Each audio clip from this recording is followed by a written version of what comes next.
शिव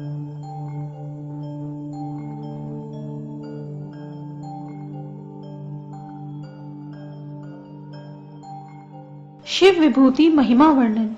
सनत कुमार बोले, हे गणाधिपति, शिव और उमा की विभूतियों का वर्णन मुझसे कीजिए, क्योंकि तुम परस्पर सब जानने वाले हो। नंदिकेश्वर बोले, हे ब्रह्मपुत्र सनत कुमार, मैं तुमसे उमा शंकर की विभूति को कहता हूँ, सो सुनो।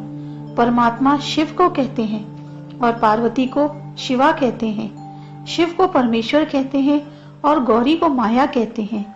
शंकर को पुरुष कहते हैं तथा गौरी को प्रकृति। अर्थ शंभु है तो शिवा पार्वती वाणी है। शंकर दिन है तो शिवा निशा है। सब तंतु महादेव हैं और दक्षिणा पार्वती है। आकाश रूपी शंकर है और पृथ्वी रुद्राणी है। समुद्र रुद्र है तो बेला उमा है। वृक्ष शूलपाणी है तो लता पार्वती देवी है। ब्रह्मा हर है तो पार्वती ही सावित्री है। विष्णु महेश्वर है तो लक्ष्मी भवानी है। इंद्र महादेव है तो शची शैल कुमारी है। अग्नि रूप शिव है तो स्वाहा रूप पार्वती है।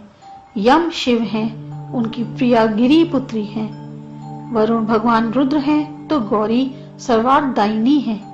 वायु चंद्रशेखर तो शिवा उनकी मनोरमा स्त्री है।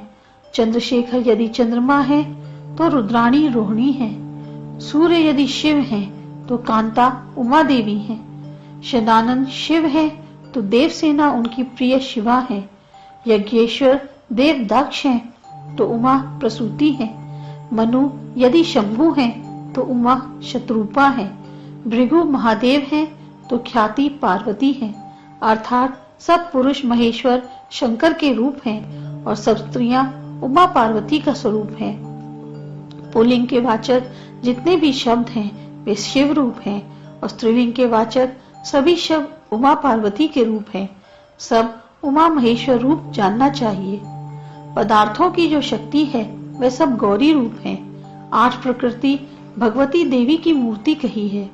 जैसे अग्नि से बहुत से स्फुलिंग उत्पन्न होते हैं। शरीरधारियों के सब शरीर के रूप हैं और सब शरीर शंकर के रूप हैं। सुनने योग सभी रूप उमा रूप हैं तो श्रोता रूप सभी शंकर हैं। सृष्टि करने योग सभी रूप उमा हैं तो सृष्टा शंकर का रूप है। दृश्य पदार्थ यदि पार्वती है तो दृष्टा शंकर का रूप है। रस रूप उमा है तो रसयिता देव शंकर है। गंध यदि उमा है तो सूंघने वाले महेश्वर हैं। बोध करने योग वस्तु उमा है तो बोधा शंकर है। पीठाकृति उमा है तो लिंग रूप शिव है। जो पदार्थ लिंग है अंकित है वे सब शिव तथा जो पदार्थ भंगाकित हैं वे उमा का रूप हैं। ज्ञेय उमा रूप है तो ज्ञाता शंकर है। क्षेत्र रूप को देवी धारण करती है तो क्षेत्रज भगवान शंकर हैं। जो शिवलिंग को त्याग कर अन्य देवों को पूजता है वह राजा वेश सहित रौरव नरक को प्राप्त होता है।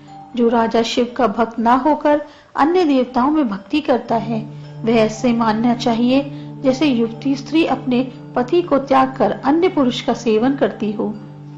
राजा ऋषि मुनि सभी देव शिव जी की पूजा करते हैं। विष्णु ने भी सेना सहित रावण को मारने के लिए समुद्र के किनारे पर विधि पूर्वक शिवलिंग की स्थापना की थी। हजारों पाप करके तथा सैकड़ों ब्राह्मणों का वध करके भी जो भाव सहित शंकर का आश्रय लेता है वे सब पापों से मुक्त होता है। इसमें कोई संशय नहीं है। सब लोग लिंगमय हैं और सभी लिंग में प्रतिष्ठित हैं। इसलिए शाश्वत पद की इच्छा करने वालों को लिंग की पूजा करनी चाहिए। शिव और पार्वती दोनों सर्वाकार रूप से स्थित हैं। अतः कल्याण की इच्छा करने वाले पुरुषों को सदा उमा शंकर की पूजा करनी चाहिए और नमस्कार करना चाहिए।